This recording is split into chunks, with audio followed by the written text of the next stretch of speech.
Okay.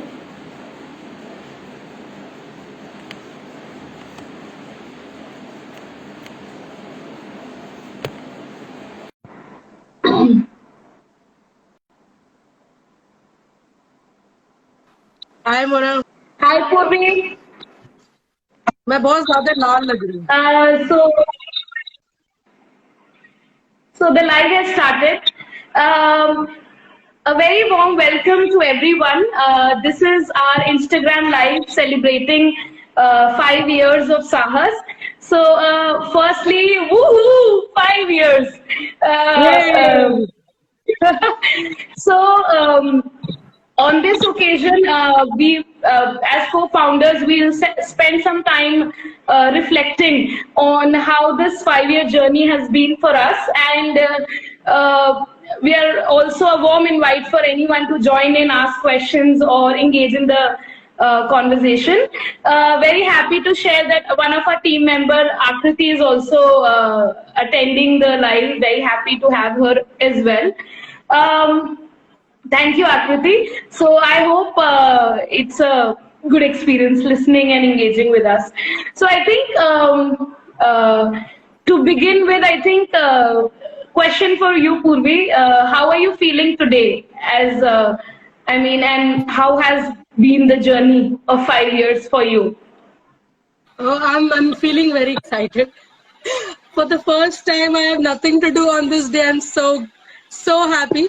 Usually we have lot of stuff, a lot of things going on, but as we discussed, we had lot of things that we did in last, recovering, healing from COVID, and then last 1 month has been like good work and lot of work. So I'm just happy, grateful, excited to have this opportunity to be part of Sahas. And I never thought, I never imagined, or I never, people used to ask, but I never thought, this 5 year would come, or how would I, be like. So, but when this 5 year has come, it's like we've done a lot. We have like 5 years is a good number, and I'm very happy. I'm extremely grateful, and I'm somebody who doesn't feel grateful, but I'm trying to understand the concept of it, and it's been good. And I'm very excited. Yeah, we've done it. It's like wow, 5 years. So I'm just happy. What about you, Mona? How are you feeling? I'm feeling very I'm feeling very excited, full of gratitude, and I'm thinking so much about how on 24th June 2016, we were just sitting in a room, and I remember earlier 2 months, April and May, were very exhausting for me. I had just left work from an NGO, and I was very frustrated. I desperately wanted to do something, but I didn't know how and what. And it reached to a point that I had to do something because, as I think I've shared at different places, how 2012 Nirbhaya rape case affected me personally, and I really wanted to do something. I believe protest is one part of, is one form of activism that's against gender-based violence and other kinds of violence. But I always wanted to do something that was solution-based, which could shift the mindset of people and could hit the problem of gender-based violence at its root. And then I worked in various NGOs for 4 years and tried learning work as to how do we do work to solve a problem like this. But by the time I reached the date, 24th June 2016, I was so desperate to do something good, meaningful, and something that could actually bring change to different people. And I really wanted people to understand this issue personally, and then how can we bring that into the work that we do and their lives. So I think on that day, I just asked Purvi that, we have to just take the first step. And the first step was to create a Facebook page to share that we are doing something like this. We had no idea. as to how this will work. We had no idea of, registering organization or funding or team or anything. We were just desperate to take that first step. So I think I'm so grateful to you, Purvi, that I could, because I believe that social change or anything good that you want to do in the world cannot happen alone. It is the support of people, and people walking with you can only help you create a bigger change. And with you, I could take the first step to create Sahas. And I remember we spend a lot of time creating the curriculum for adolescents on issues of gender, sexuality, reproductive health, as to how do we create workshops on tabooed issues like this, where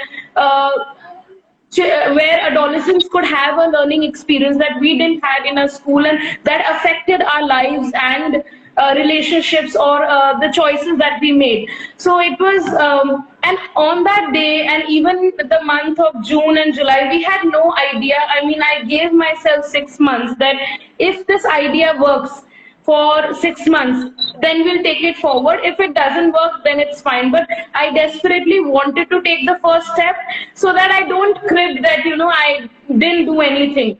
And I really wanted to, believe that I need to die before doing something meaningful. And I think I'm extremely grateful that we took that first step, and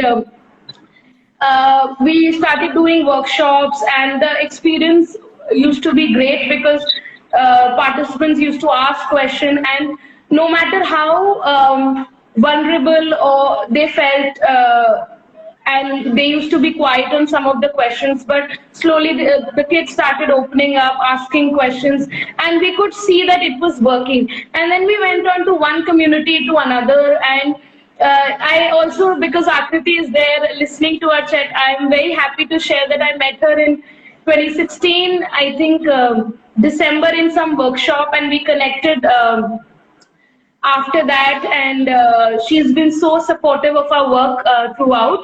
And all three of us worked in a workshop that we were doing in village with women in collaboration with IS officers in Baghpat. That was another important experience, and we have been working since then. So I think when you're starting out, when you're taking the first step, when you're putting an idea into the world and sharing that idea to different people,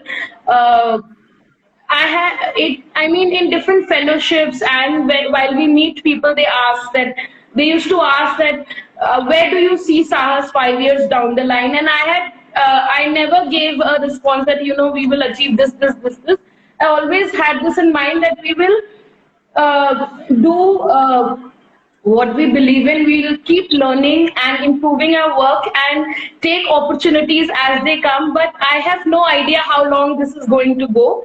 But as year after year, we have every year has been different. And the most beautiful thing that I've realized, that we have grown every year in terms of the opportunities that we have experienced. Like in the first year, we were doing workshops with adolescents in slum communities. By the next year, we got an opportunity to work with government schools. Then with the state government, we were working with women in villages. Then I think we started working with teachers, parents, collaborating with army, police. And just this year in March, we went to our own village and did workshops with women and adolescent girls. So I think I'm extremely happy, grateful, and really thankful to each person who has been part of the team. Every person who at one point believed in the work that we do, because it is working on issues of gender, sexuality, reproductive health are extremely tabooed in India. Talking about sex education, even though we know how important it is in our everyday life, and it is so important for adolescents to know it all during adolescence, but it's not there. So everyone who believed in the idea and collaborated with us and gave us the space to do our work, I'm extremely grateful, because this was something that I thought then Purvi joined in, and people, we received immense support to be able to do this, to be able to reach 5 years, because uh, I mean, people have ideas, but to be able to do it, take the first step, job, work as a team, and take it on, especially last year and this year when, COVID hit everyone. And a lot of our work is on ground, where we do workshops, create safe sharing spaces. So for us to imagine doing all of it online was a very big challenge, and I want to congratulate Akriti, Purvi, Raj, Session for joining us as a team, and we created it, the whole work into our online platform, and we did online workshops with adolescents, women, even police, and a lot of work on mental health as well. So that was I mean, extremely innovative, because I never thought that we could do an online workshop, and we just did a online workshop with people, 120 people. She was one of the speaker in the Brown Bag webinar series, and it was a very proud moment for me to see a session on gender being conducted by Purvi with so many people of different age groups, and it was fantastic. So I think the one thing that I love about what we've been able to do, and I made a conscious effort to learn from the mistakes I saw in the work that I was part of earlier to SAHS, was to always keep learning, growing, experience and feedback, learning from each other, and having an open mind and open heart. So there is so much to say, but I think we'll move on to the next question. Um, so the second, I think we always, whenever I meet people who are working, who are their NGOs who are working, we always, so many times we talk about the challenges or drawbacks or things we don't have when we are working on a social change issue. But on 5 years of completing SAHS, we want to spend some time sharing about the joys of working, the joy, the celebration that is to get an opportunity to do what we want, to do something that we believe can bring social change. It is such a uh, moment of joy. So we'll spend some time talking about how good the experience has been. So Purvi, you can start. Yeah, so thank you, Mona, for sharing the journey of SARS in such beautiful words. So joy is, I think, the biggest joy is to be able to still have a gender conversation with open mind, opened up to all sort of questions that are sometimes very personal, and on the social issues, because being from a gender which is highly discriminated and looked down upon, despite the fact that we all say that women have reached moon and women have reached so and so, there are women in the defense ministry, women being this and that. So being able to recognize what my gender is, and still being able to talk about constantly about it, and to have these gender conversation without being angry. I think that is one of the biggest joy that I feel, because as Mona just mentioned, I remember in this beautiful webinar series that was hosted by ECF, that is still going on, and I was one of the speaker, and the moment I was given an hour to talk about gender, and I finished it in 55 minutes, which is a big thing, because talking about gender can last for like days. So I had about 30 minutes, and I don't, I can't count how many questions I was asked, and I was very happy to even answer it, because it's such a privilege, it's such an honor, it's such a wonderful opportunity to be able to engage on these issues. I'm so happy that men, women, and people who had participated there were open enough to ask. I could create a safe space online. I mean, creating a space where people feel free to ask questions on ground is a challenge. and to be able to do it online with 120 people is immense. So I think one of the most biggest joyous moment at SARS is that we are still, both me, Mona, are still able to have these conversations without getting angsty. And I truly believe that angst and anger is justified after, if you have been discriminated, if you have been violated, if you have not been given your rights. It is okay to be angry, and it is okay to be, not okay with this whatever is going on, but to be able to have open heart, to have these conversations without getting angry, without thinking that somebody has done wrong. You just have this open two-way conversation. So I think one of the most biggest joyous moment is that to have this conversation, and we are still so open-minded, open to learning, because in the morning I was the speaker, and in the evening both of us participated in an international conference. So this notion that we are not sarve sarvaha, that we are not know it all, is one of the things that is very important for the people who work on anything, especially in social sector, because we believe, oh my God, I have so much knowledge. So I'm happy that I still don't have it, and I'm still open to learning, and to know that there is so much to learn, so much to share, so much to talk on, because every day that we work on, despite the fact that me and Mona see gender in a very different way, but we have collaborated. So the sense of collaboration, the sense of shared leadership, the sense that we can have this space for anybody who joins in. So it's not just that me and Mona are co-founder, but this joy of having this space to anybody who wants to come in, lead the conversation, be part of the conversation. So there are a lot of examples. Like I have an example of Shashir. He was leading our photography thing in while we were working with boys of government school. So he was engaging in the conversation, clicking photograph.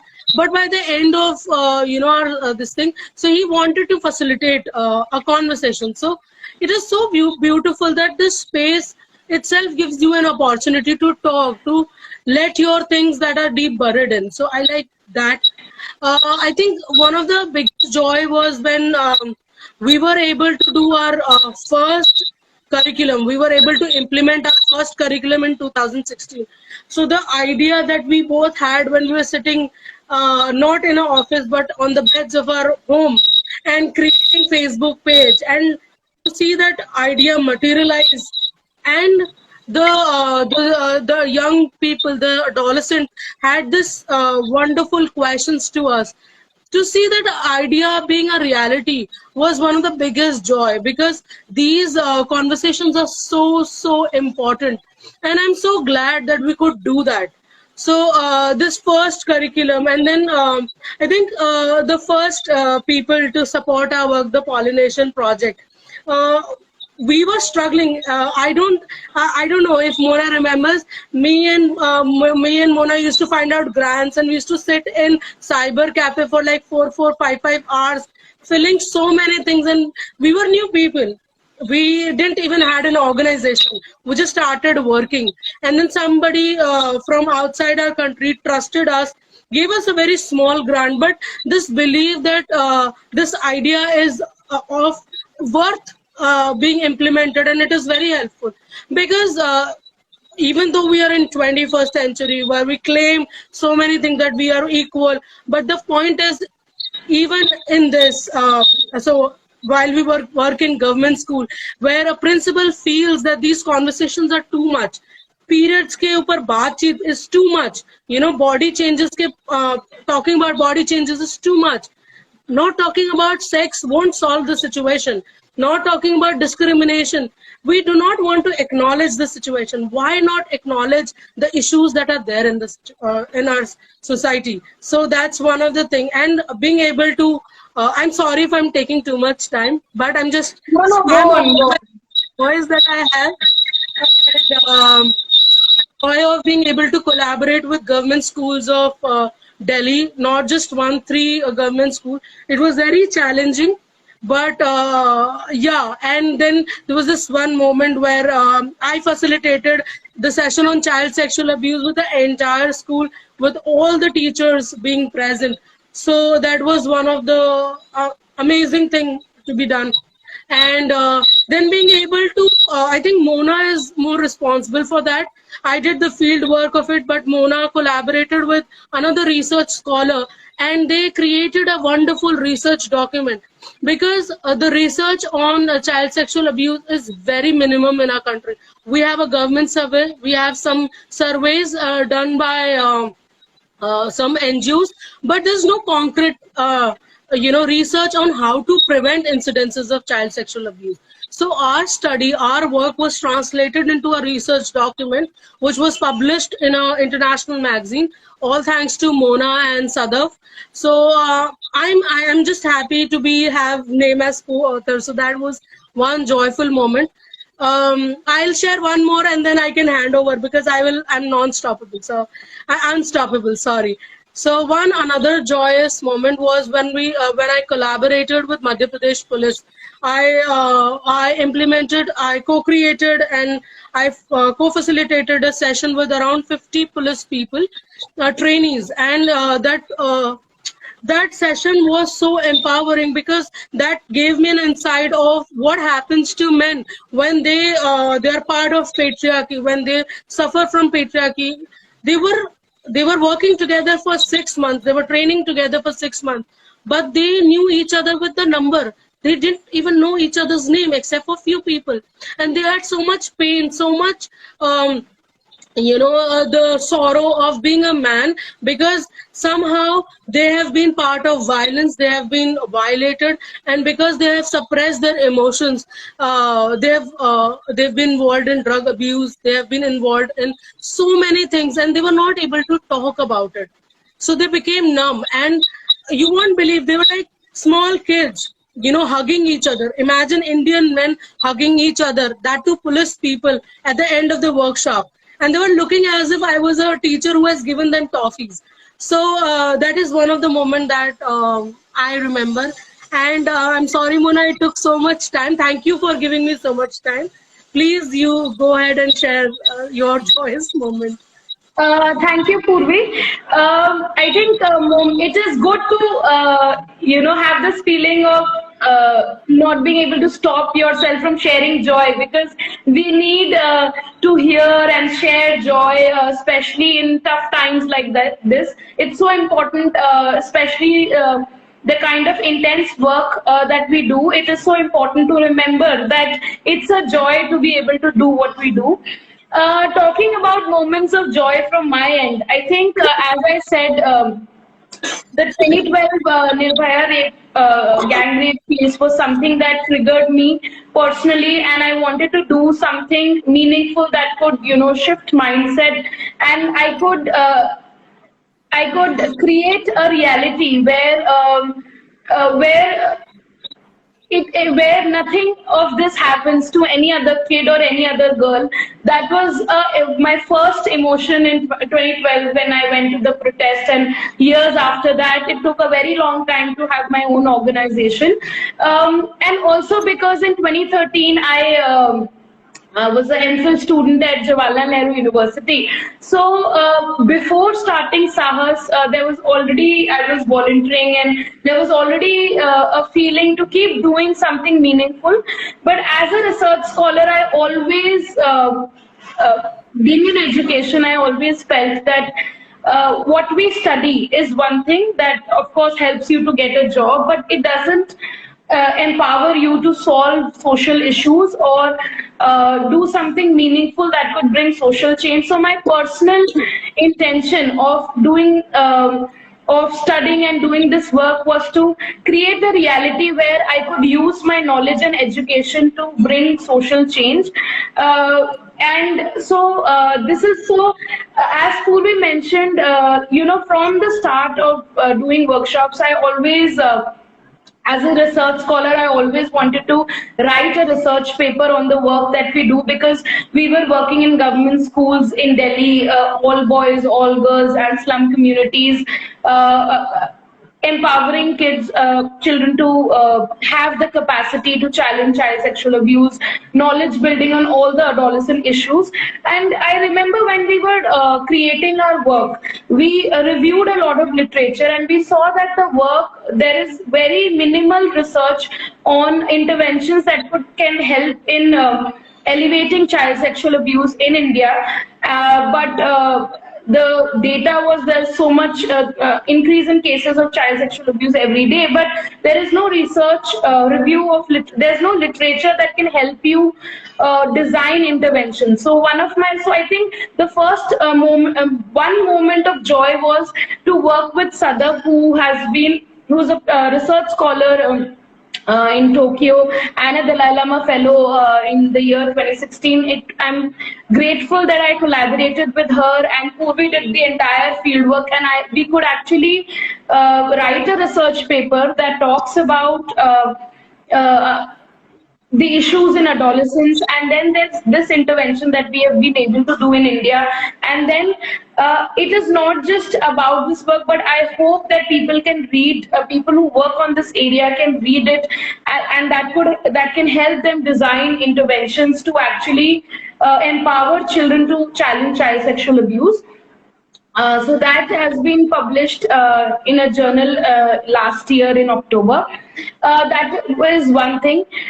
Second, I mean, every time we pitched our idea to a collaborating organization, and the person we talk to, and they agree that, let's do this curriculum. Every time any person has believed in what we do and has allowed us the time and space to do these workshops, because when these workshops happen and we talk about puberty and sex education, even the adults feel, are we telling the kids too much, or is it the right age to talk about it? But when they see how open the kids become, they ask questions and they get answers, they feel safe talking about vulnerable things and questions in their mind, rather than searching on internet and getting all the information, which may be right or wrong.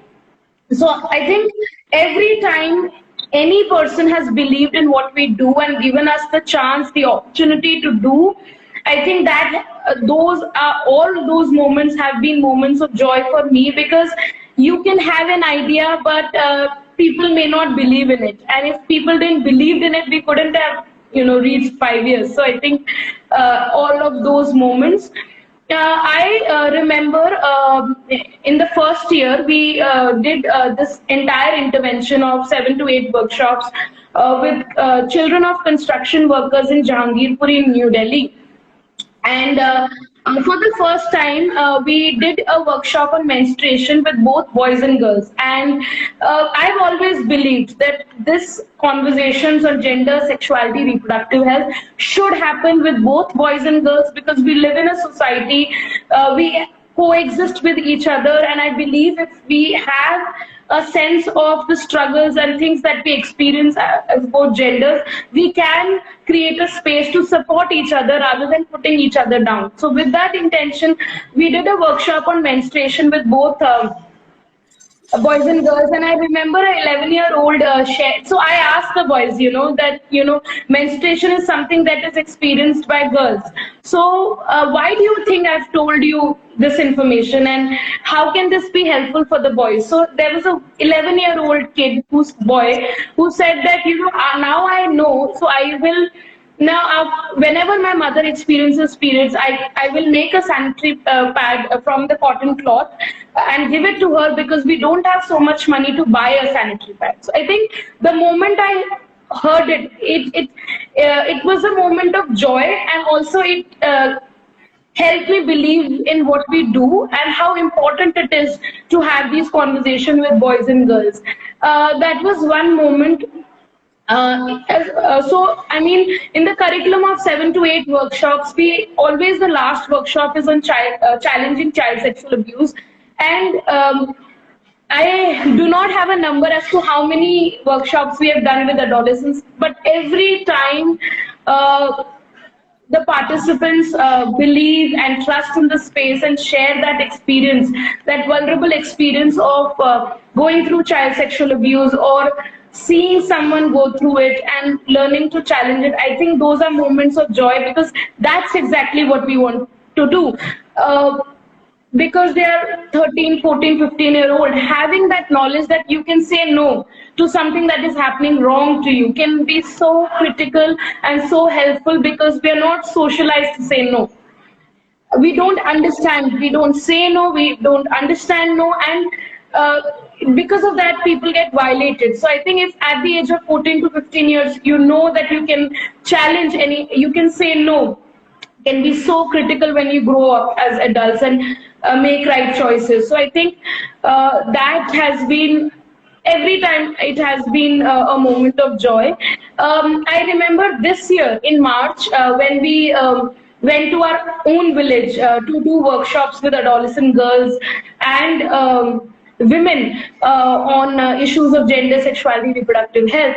And I think we organized a 3-day program, and on the last day, we have thought of playing a football match with girls because the idea was as soon as girls hit puberty, because of the physical changes, there is a lot of no, you can't do this, you can't wear clothes that you want to wear, you can't go outside alone, you should not talk to boys, you should not jump or play outside or with boys. So these are the things that we are told. And myself also, when I was in 9th, 10th, 11th, 12th, I have never played football before because you don't feel that you can do it. I mean, you are watching boys play football, cricket, and you like it, but you also want to play it, but there is no space. No one is telling you that you can do it. So the moment we, gathered all the girls in the village which is few kilometers away from Aligarh, Uttar Pradesh, and there is no good school or facilities or access to resources there. So when the girls gathered, they were wearing suit salwar and no shoes and etc.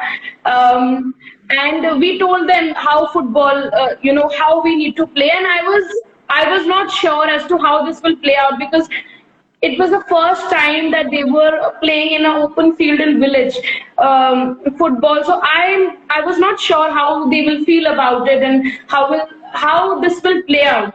So I think after 3-4 rounds of us telling them how to play it, the way they played, I think seeing them in suit and we divided them into teams and then they started playing.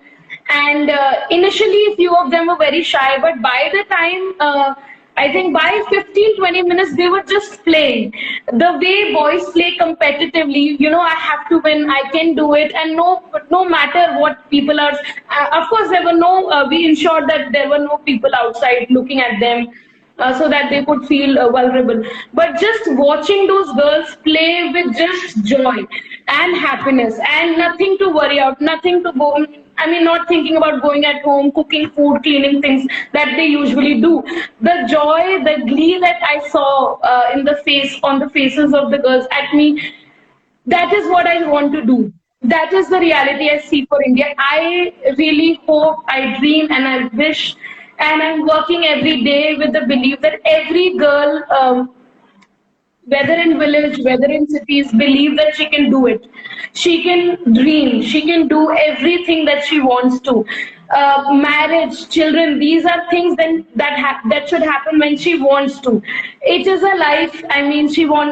She can live a life. It is so hard to see girls living a life because we are taught to do this, and we just enter it and we just do it. Of course, there are lack of opportunities, lack of role models, lack of spaces, but just for half an hour to see that this is a possibility and I want to keep working on that. It was the greatest moment of joy, and I felt, if I can see this, it can happen, and we just need to keep working as hard as we are, and we as girls are role models for them. If we can do it, they can do it. That has been such a great moment of joy. Also, I thought of this idea. Purvi believed in it. So every time I see Purvi facilitating a workshop on her own is a moment of joy, because I I have unfortunately worked in spaces where I didn't got the space to do what I wanted to do, or the moment I had my own idea, or I wanted to do things independently, I was not allowed to. So, from day one, I ensured that we live the value of shared leadership and feel independent. Get opportunities where, as women, we feel like we are learning and growing. So every time I see Purvi doing a workshop with so many people, with women, it is such a joy. I feel extremely proud to have a work that gives space to everyone, and they do it excellently. So that has been a moment of joy. Also, I think I am not sure if Akriti is still on the live, but the kind of support she offered in the initial years, I am so grateful. And this was a moment of joy when someone believes that this is work so important that you should support it. And last year, when we meet people, they ask for the business card and they ask for the website, but we didn't have that because we didn't have the required money and everything to create a website, and of course technicalities. So last year, when COVID had just hit, and Akriti, our team member, just offered us to create a website. I She's mean, here. yeah, she's here. Great. So I think she, working full time, she just offered to create the website, and such a great work. So I think it is, of course, a moment of joy when someone else who is having their own life and with challenges and experiences believes that they would like to contribute and do something. And it's not a simple thing but a website, which is quite a technical job and tough. So that was a moment to see our website. So last year, on 4 years of SARS, we launched our website, just to see our website and all the work. It was such a joy. I think, again, as Purvi said, I think in 2017, the Pollination Project was the first international organization to provide us a seed grant to do what we do. And since then till now, they have been very supportive of what we do. And it's not always about the money. Yes, it is, because it helps us sustain the work. But just the idea that what you do, we believe in, and we just want to walk the path with you. I think every time they have provided us with the funding and the just beautiful emails that they send us, sending support is such a joy. And I remember this year as well, in April, they sent us a email to just check in with how we are doing, and it is such a beautiful feeling to have someone all across US to believe in what we do. And yeah, so I think such a joyful moment, and there are too many, and I think I'll move on to the next thing, because I can take a day or two to talk about what a joy it has been to be able to do what we believe in. Yes, Purvi. Absolutely, I agree. I mean, I think every moment that we've worked has been such a joyful moment, except for that there were a lot of challenges, but we really enjoyed, dealing with those challenges too. So before we close, the last thing is, Mona, why don't you share 5 aha moments of being part of SARS? Okay. 5 aha moments. I think the first aha moment for me was when I was selected for Dalai Lama Fellowship in 2017. And more than that, I got an opportunity to, I with other fellows were invited to come to University of Virginia, Washington, to present our work. So when I was there in US presenting the work of Sahas, I mean, it was a aha moment for me, and because I had never been to abroad before, so getting an opportunity to travel to US, then not just traveling but presenting the work that you had dreamed of. So presenting the work of Sahas in US with 25 other fellows from different countries doing incredible work, and they when I shared the story of Sahas and what we do, and they were just listening, and I received so much love and support there. And I mean, it is so rare to find a experience where you are heard, you someone really listens to you and you feel heard. So that was what I experienced there. So that was the first aha moment. Second was so in the second year, when we, I just received messages from two IS officers that, you know, in Uttar Pradesh, we want you to work in our district and village. I got an opportunity to meet one of them, and it turned out that she was my senior at college in LSR, and the other was the other IS officer was my batchmate in Delhi University. So it was such a joyous and aha moment that two people who I somehow know from my college experience are inviting us to work in Uttar Pradesh.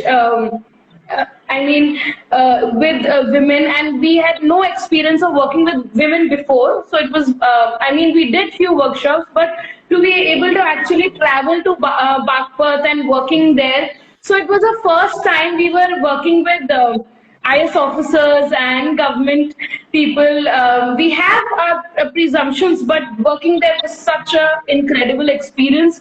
We had such a good experience. We had the time, space to do what we do, and there was such massive support. And it also happened because it was a collaboration of two incredible women in service, inviting us, two other women to work. Akriti was also there for workshops, and it was a fantastic experience.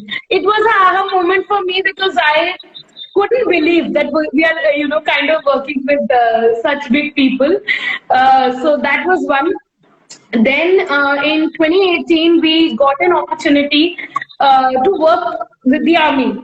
So as a daughter of army personnel, when you get a call from, colonel or higher officers that, and you are invited to Jammu Kashmir to do a workshop on gender issue, gender sensitization with government school teachers in Naushera. Just going there, experiencing the army space, and then brigadier coming in to meet us and everything. I mean, the conversations, and it was such a moment, proud moment. Of course, you don't build, because working on gender sexuality is such a taboo thing. I could never imagine that we can go we can get an opportunity to work in by collaborating with the army. So that was an aha moment, to be able to go there and work there. Kitne ho gaye? 3. Okay. Fourth was I've been a Dalai Lama fellow. I've learned so much from that, and I keep learning. But to meet His Holiness Dalai Lama, I never thought. As a fellow, I have been learning those values of love, compassion, interdependence. The idea that 7 billion people are there on earth, and we can only live happily if we connect with each other, and you cannot exist alone. The whole idea of interdependence and compassion and love. I learned it. I was practicing it, but I never could believe that this could actually happen, that I meet His Holiness Dalai Lama. So I am grateful that I got this opportunity. We went to, I was invited to Dharamshala, to his residence, and I, with 50 other scholars from different parts of India, different parts of the world came to meet him, and I remember him saying something so profound that when the speaker's profile was being shared, he said that I will not be able to remember what you do or where you come from. The one thing that I remember is this, your face. That is what I remember. And the smile that he has, you can just see, and everything, you will feel so healed. So I think getting an opportunity to see him, meet him, and also ask a question. He very beautifully talked about how social change can only happen when our education system is creates a space where children can learn how change can happen, and they can learn things that can actually help them connect with the reality. So he was talking so much about how education is the engine of social change, and I asked him, how do you how do you reimagine education, and he gave a beautiful answer to that as well. So I think that was a aha moment for me. And yes, the last, and unfortunately, the last aha moment was our research abstract was selected for a conference, Future of Women in Sri Lanka, and me and Purvi went there. And we were very confident of of our work. So we presented our work, and in the end, there was a prize distribution ceremony. So what happened was we were given the best presenter, best speaker, and then overall best presentation. So we were invited to the stage, both of us, one after the other, and given certificates and medals. And it has never happened in my life that I have won a medal and one after the other. So we won like 3 to 4 medals, and everyone the beautiful thing was the other participants were extremely happy for us, and we were also happy for them, and we were called on the stage, and we were getting prizes. So I think you do your work, we do our work, but we working on a social change as idea is you work with people and on yourself, but there are very less moments of appreciation, in the sense that because you work for the people, with the people, we spend a lot of time motivating ourselves, so we don't get so many opportunities where you are publicly appreciated, because we believe in this work, so we are doing it on our own. But moments like this, you feel, very ecstatic, and you feel like, wow, because what we do is, in our own country, it is still considered very tabooed, and I'll be very surprised if we are called on stage here to be given an award. But internationally, I'm very grateful, happy that our work has been well appreciated, and every time anyone, me, Purvi, Akriti, or anyone in our team gets appreciated for what we do, I feel it as a moment of joy. And last, I know I've crossed 5, You've but already last, done 5. so, yeah, the last one, I have to say it. I'm extremely blessed that I got an opportunity to learn from a wonderful coach, Ween. She was my coach at the Dalai Lama Fellowship, and I learned so much from her. So, of course, when I met her in US, because we used to have monthly calls every month, one call, and where she used to guide me meditation and a lot of interpersonal issues and with the work. So when I met her in US live, I mean, in person, it was a aha moment because getting a chance to say her how grateful, how thankful I am to, because I remember her saying, I met her first at the Delhi airport, and I shared my story. That was before I got selected for the fellowship, and she said that you have a lot of passion for your work, but it comes from a place of anger. That was right, because I was very angry, I was frustrated, because I desperately wanted to do good work, but I was not in a place where I could do it. So I started Sahas.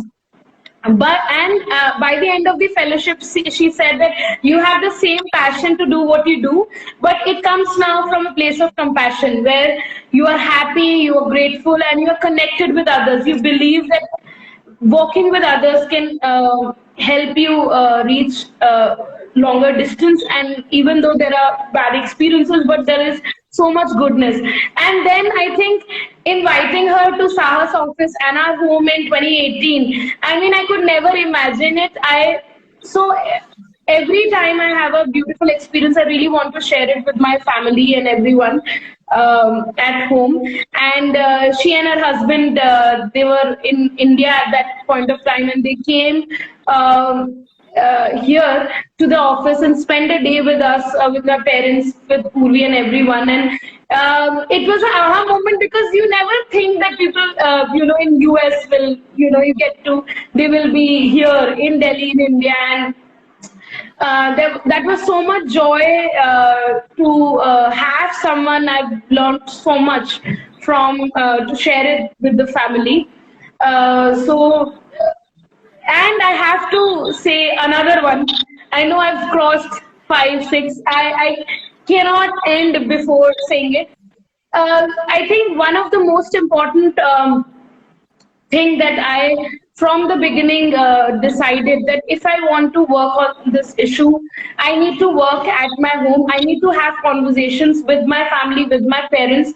Purvi was already working with me, but I really, my parents were not very pleased when I started this work, because I had started my PhD, and the idea of my father was that when you get 50, 52, you do the NGO work, and this is not the time. And I told him, I remember, that you give me 1 year and just see what I do, and let's see then. And I remember they were not very excited with what we were doing for a year, and there was a event, 1 Billion Rising, that was organized in Dwarka, and Kamla Bhasin had come there, and I had invited my parents there. We had created a stall, and they experienced, the moment they heard Kamla Bhasin talk about her personal journey around gender. Actually, that was the moment where my parents realized that what my daughters are working on, it is not a personal issue. It is not something that they just want to do it.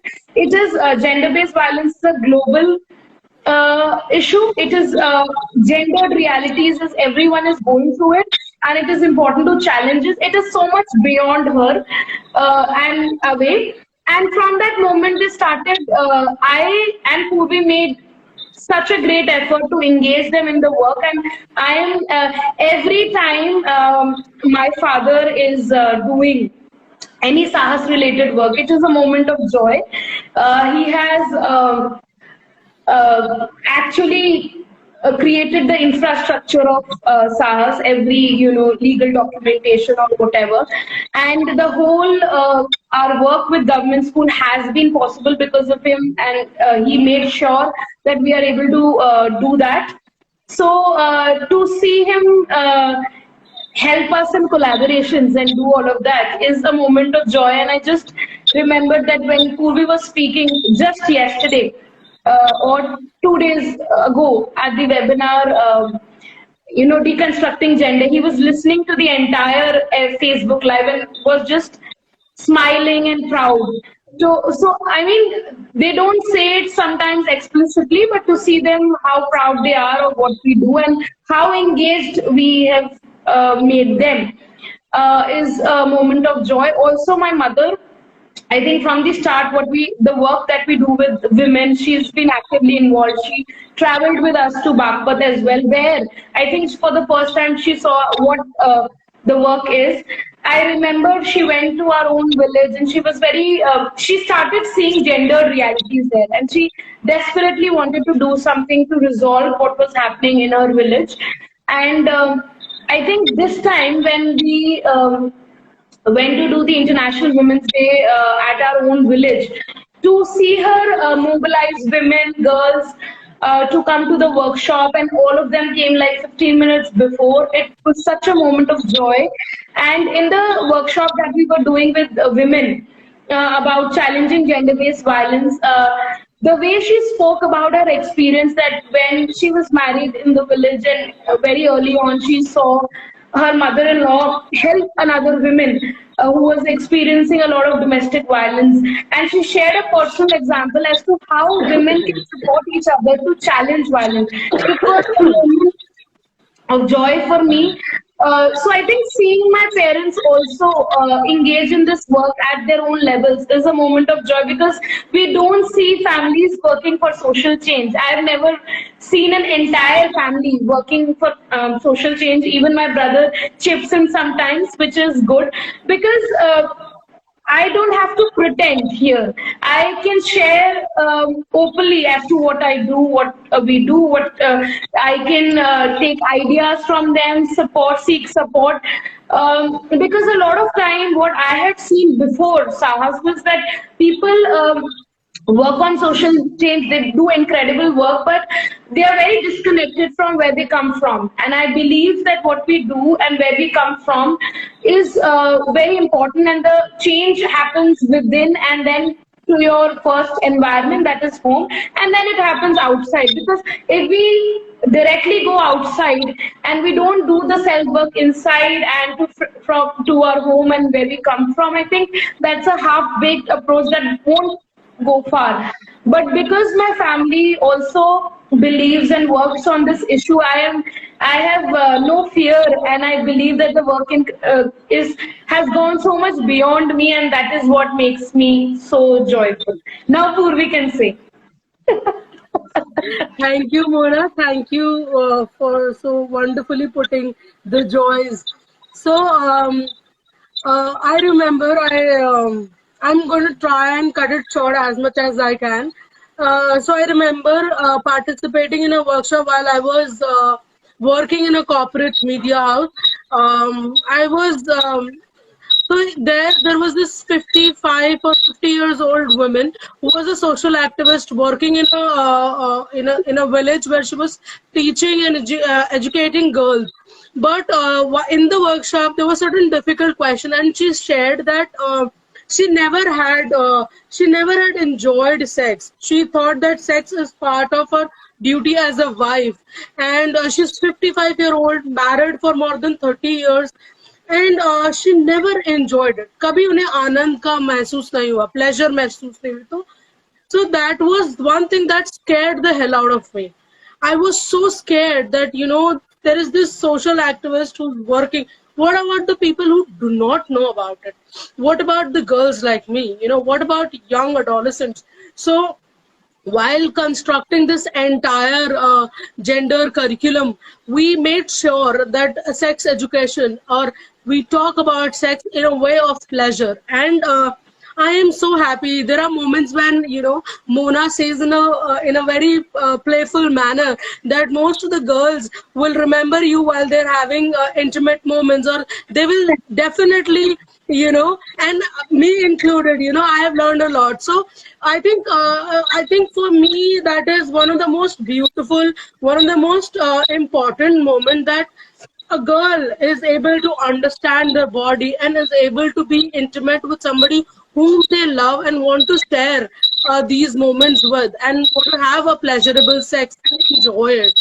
So this thing is so beautiful, so wonderful, and it is one of the biggest aha moment for me. Secondly, you already shared it. The first aha moment that came to my mind was you being selected for the Dalai Lama Fellowship and representing our work. Imagine a Dwarka in Delhi, a place which is not so popular. We know South Delhi, we know Green, whatever. Vasant Kunj and all. We don't know Dwarka, and there in the 2-bedroom set, there are 2 girls who belong to middle class and who are supposed to be in the age group where they're supposed to get married, have kids, and have stable jobs, earning jobs, have started an NGO, started a work which was not registered, just on the idea. And that those 2 people get to represent their work, and Mona represented our work in US in Dalai Lama Fellowship. I was so exhilarated. I just couldn't believe that she got this. I mean, how, what the hell? So it is so wonderful. And I remember, I was so puzzled as to how we are going to do it, the whole visa process. And when she reached, I was so terrified, she's not messaged me. So all these things. And then I saw her photograph while she's presenting, and then she shared her experience. It was like I was there. So for me, that was one of the most beautiful aha moments. And there are so many of them. Third moment, obviously, is to be able to engage with our parents. We fight a lot. It's not a cakewalk. Anybody who sees our Facebook post, Twitter, says that, oh my God, you have the most supporting, most loved family. I'm sorry, dudes and girls, that's not the reality. We've worked really hard. And when girls ask me, how do you do that? And I'm able to share my personal experience, and that they get hope that they can also have these conversations. For me, it's like that's it. That's what I want. You don't have to change the entire world in one moment, but to be able to have these conversations with people who have given you birth, who have given you life. You can tell them, no, you can't do that. This is not right. You can't make me marry a stranger and, imagine sleeping with a person whom I don't even know. So that is something that is aha moment for me. Every time I'm able to contest my papa and mom and say that, oh my God, you're not doing right. How can you say this thing? You are being sexist. I mean, I remember I told my father that you're being sexist. He's like, how the hell you include sex in every conversation?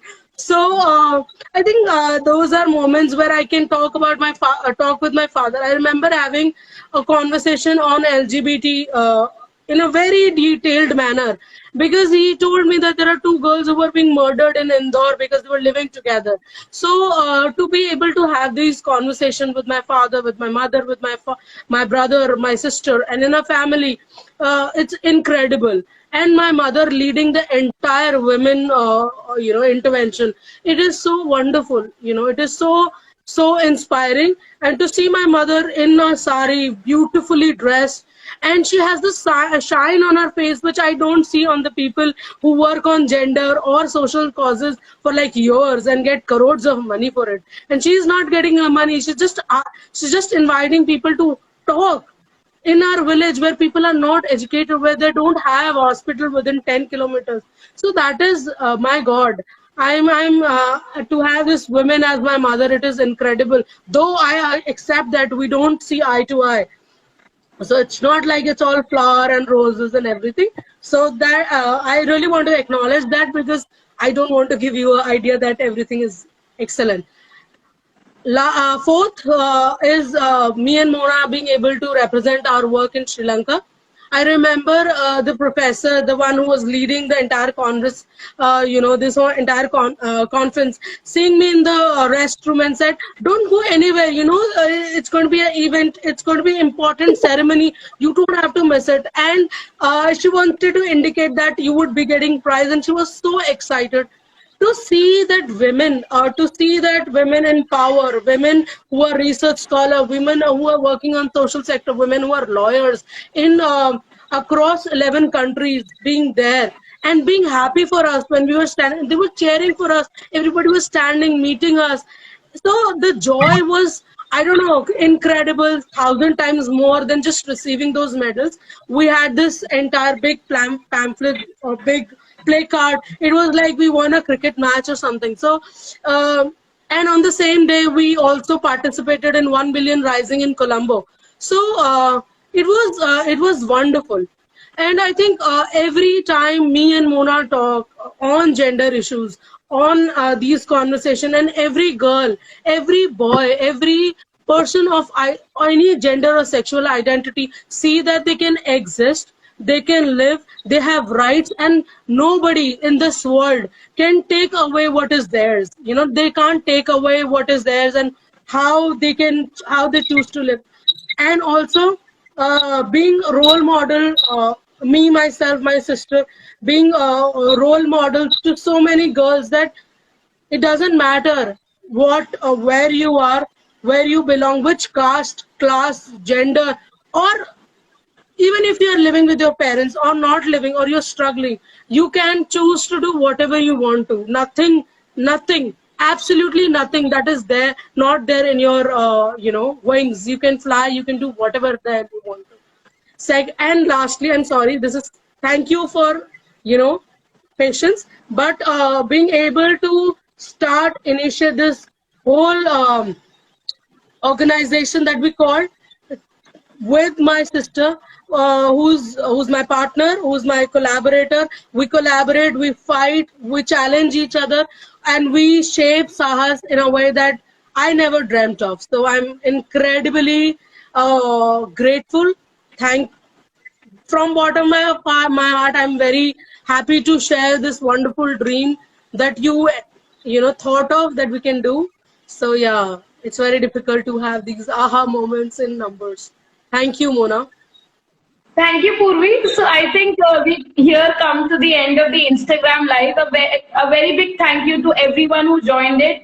Especially thank you, Akriti, for joining us and listening, and being such an important part of Sahas. And we hope that continues for the coming years. So until we meet next, Akriti, please have a good cup of coffee or a wine to celebrate the day. And I really hope that we meet soon and we can together celebrate 5 years of Sahas. So thank you so much. Thank you. Yay, 5 years.